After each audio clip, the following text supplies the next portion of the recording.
प्रिय छात्र एवं छात्राओं, आप सभी का यूट्यूब चैनल पे स्वागत है। आप सभी घरों पे होंगे इस समय।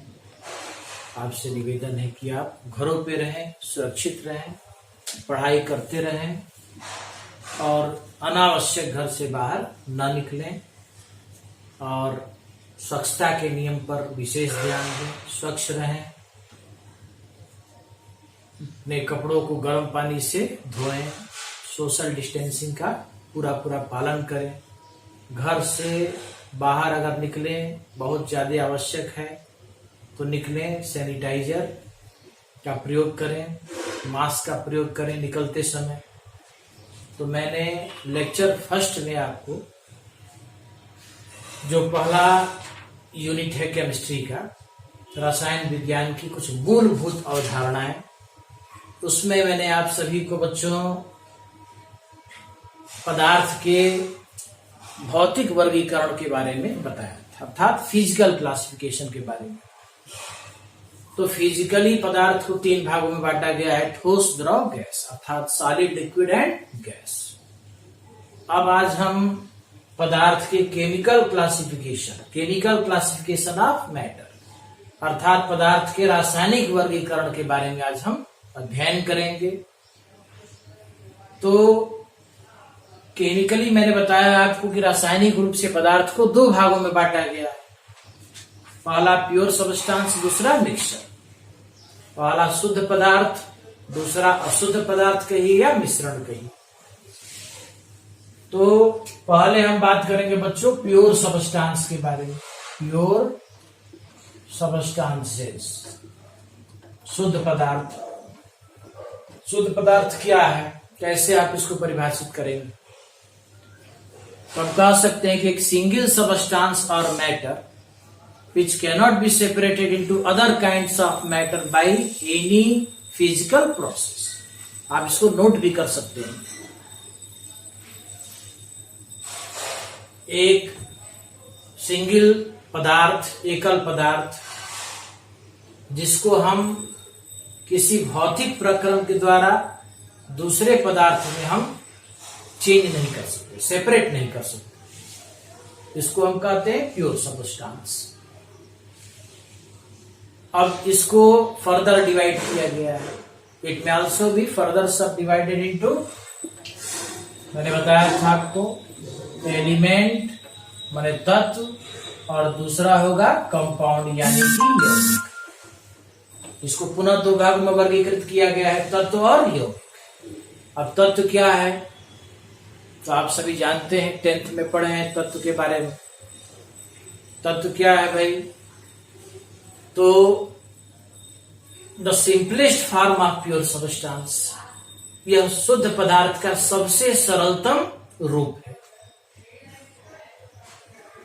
The simplest form of pure substance which can neither be separated, neither be broken into, nor built from simpler substances by ordinary physical and chemical processes।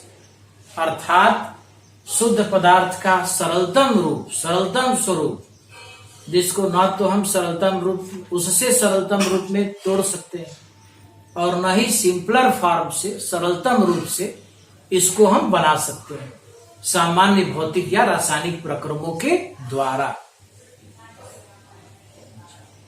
या ये एक डेफिनेशन है, या छोटा सा एक डेफिनेशन है, इसको भी आप याद कर सकते हैं कि the substance consist of same kind of atoms.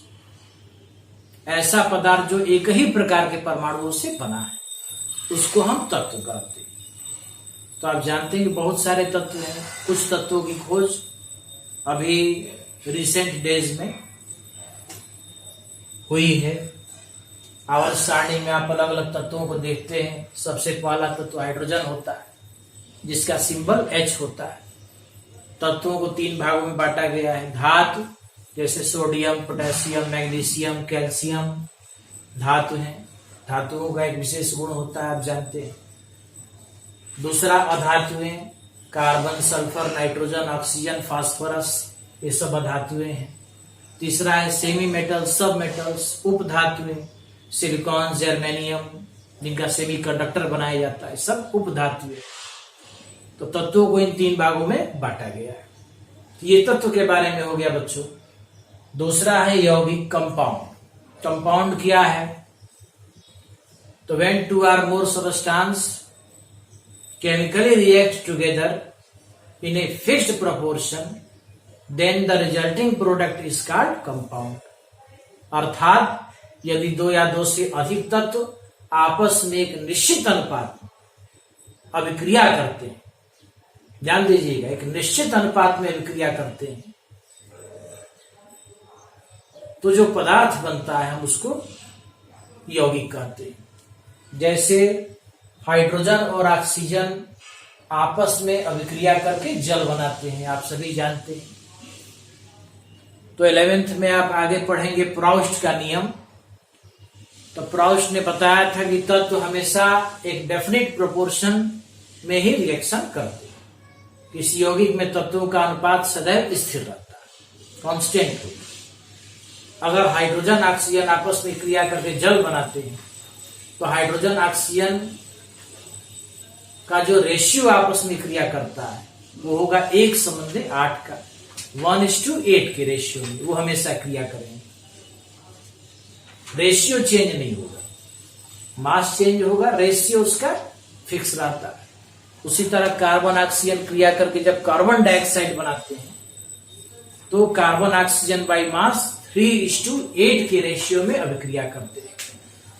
जो आगे आप प्राउस्ट के नियम जब मैं पढ़ाऊंगा तो आपका वो टॉपिक क्लियर हो जाएगा। तो अभी आप ये जानिए कि यौगिक किसे कहते हैं, जो परिभाषा मैंने अभी आपको बताया। तो यौगिक के कौन कौन से उदाहरण हैं? इसको 2 भागों में बांटा गया है, अकार्बनिक, कार्बनिक। कार्बन हाइड्रोजन से बने यौगिक कार्बनिक, और जिसमें कार्बन नहीं है उसको अकार्बनिक कहेंगे। जैसे नमक है, sodium chloride, copper sulphate, potassium chloride, ये सब अकार्बनिक यौगिक है। और कार्बनिक में methane, ethane, alcohol, ether, acetone, aldehyde, ketone, ये सब कार्बनिक यौगिक है। तो ये हो गया बच्चों प्योर सब्सटेंस के बारे में। इसके बाद जो दूसरा केमिकल क्लासिफिकेशन ऑफ मैटर का दूसरा प्रकार है वो हम कहेंगे मिक्सचर, अर्थात मिश्रण।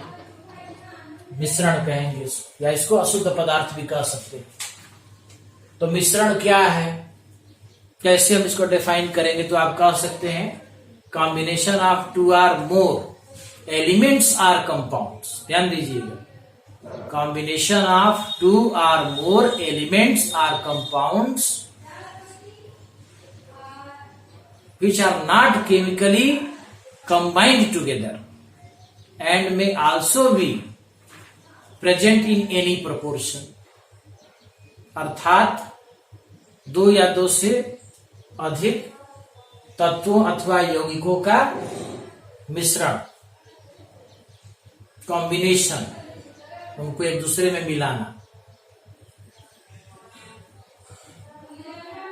और ऐसे पदार्थ जो आपस में रासायनिक रूप से अभिक्रिया न करें और वे किसी भी अनुपात में उपस्थित हो। कोई अनुपात फिक्स्ड नहीं होता है मिक्सचर। और आप कह सकते हैं कि the constituent of the mixture do not lose their identity and properties. जो मिश्रण के अवयव होते हैं वो अपने आइडेंटिटी और अपने परिचय और अपने गुणों को बदलते नहीं। जैसे अमोनियम क्लोराइड है तो प्रैक्टिकल 12 में जाएंगे तो प्रैक्टिकल जो कराया जाता है या 11th में भी है तो 2 साल्ट मिला दिए जाते हैं। जैसे अमोनियम क्लोराइड हो गया, लेड एसीटेट हो गया, तो दोनों को मिला दिया गया किसी भी प्रोपोर्शन, वो मिक्सचर हो गया। तो ऐसा नहीं है कि दोनों में जो 2 यौगिक हैं उनकी आइडेंटिटी चेंज हो गई, उनकी प्रॉपर्टी चेंज हो गई, और न ही वो आपस में केमिकली रिएक्ट करते। तो इसी को हम मिक्सचर कहते हैं। अब मिक्सर को भी, मिश्रण को भी 2 भागों में बांटा गया है, होमोजीनियस, हेट्रोजीनियस मिक्सचर। इट में फर्दर सब divided into homogeneous mixture heterogeneous mixture, समांगी मिश्रण, विसमांगी मिश्रण। अब ये क्या है? तो समांगी मिश्रण का मतलब when a component is uniformly distributed in other component throughout its entire mass. जब एक अवयव दूसरे अवयव के संपूर्ण द्रव्यमान में समान रूप से वितरित है तो इसको हम समांगी मिश्रण कहते हैं। जैसे बच्चों एयर है, कोल है, कोल नहीं, एयर है, समांगी मिश्रण का उदाहरण है। आपके एलॉयज हैं, जितने एलॉयज हैं, जैसे ब्रास है, पीतल, तांबा और जस्ता का बना होता है, उसका समांगी मिश्रण होता है। बहुत सारे एलॉयज हैं, स्टेनलेस स्टील है जिसमें आयरन, क्रोमियम, निकिल होता है, इनसे मिलकर समांगी मिश्रण बनता है। अमलगम्स हैं, शुगर सॉल्यूशन है, साल्ट सॉल्यूशन है वाटर में, ये सभी समांगी मिश्रण के उदाहरण हैं। अब हम बात करें विसमांग मिश्रण, तो इसको हम कैसे डिफाइन करेंगे? तो when a component is not uniformly distributed in another component throughout its entire mass, अगर एक अवयव दूसरे अवयव के संपूर्ण द्रव्यमान में समान रूप से वितरित नहीं है तो ऐसे मिश्रण को हम विसमांगी मिश्रण कहते हैं। जैसे अब इसके बहुत सारे उदाहरण हो गए। Pulses and grains containing some amount of dirt, अनाज होते हैं, पल्सेज हैं, उसमें डर्ट पार्टिकल, छोटे छोटे पार्टिकल पाए जाते हैं, ये विसमांग मिश्रण हो गया। गेहूं है, गेहूं में छोटे छोटे पत्थर होते हैं, फिर उसके छोटे छोटे डंडे होते हैं। फिर आपका ब्लड हो गया, कोल हो गया, कोयला जिसको आप कह सकते हैं, कोयला जो है विसमांगी मिश्रण है। तो ये हो गया बच्चों समांगी और विसमांगी मिश्रण के परिभाषा और उनकी उदाहरण। उदाहरण भी आपको याद रखना है, डेफिनेशन भी आपको याद रखना है। और अगर कहीं आपको दिक्कत हो रही है तो आप ग्रुप पे लिखकर भेज सकते हैं, उसका उत्तर आपको दिया जाएगा। तो आज के लिए बच्चों बस इतना ही। आप घर पे रहें, सुरक्षित रहें, बढ़िया से इसको पढ़ें। धन्यवाद।